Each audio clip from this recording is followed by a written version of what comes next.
on, you guys? It's Patience with all things real estate. Tune into how I purchased my home as a full-time entrepreneur.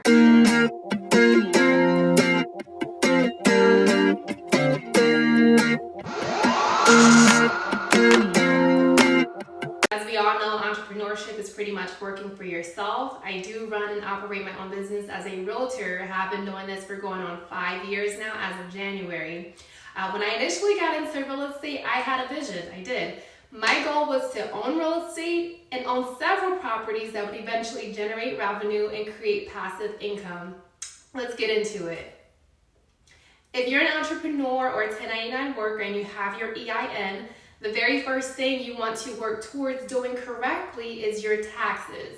Lenders will need to see 2 years worth of tax returns to show that the business is in fact income producing. Now, a little transparency, my first 2 years of real estate, I took complete advantage of applicable tax write-offs and wrote off everything that I possibly could that was eligible for a write-off. Worst mistake ever if you're trying to buy a house. Here's what I had to learn the hard way. You cannot have your cake and eat it too. If you want to purchase a home as an entrepreneur, you cannot have the luxury of writing off a bunch on taxes and expect the business income to not reflect that. It's either one way or the other. If you made $80,000 in your business and you wrote off $30,000 in taxes, lenders are going to look at that as a $30,000 loss to the business. Now, what they focus on is your Schedule C, which reports any income or loss to the business. The next thing you want to work on is your credit score. It doesn't matter if you have $30,000 to put down as a down payment. You will have to meet that credit score requirement in order to get the loan or get the pre-approval. Do keep in mind that different loan types have different score requirements.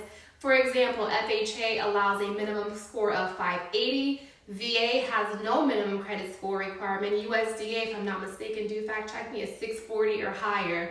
Also keep in mind that the lenders sometimes set their own credit score requirements. The next thing you want to start working on is decreasing the amount of debt that you currently have. Your DTI, or your debt to income ratio, is calculated by adding all of your monthly debt payments. That's your car note, your student loans, your credit cards, and so on. Add all of those monthly debt payments and divide that by your monthly gross income, and that's how much you make after taxes. Now, you want to stay as low as possible. If you're anywhere near 50% DTI, you are in the red zone, and you should work on decreasing the amount of debt you have in order to get a pre-approval or even a better interest rate. A major key factors to keep in mind, listen up you guys, is aside from your 2 years worth of tax returns, you will need to work on a profit and loss statement for the current year that you're in, okay? The profit and loss statement allows the lender to see that you are on track to make what you made last year.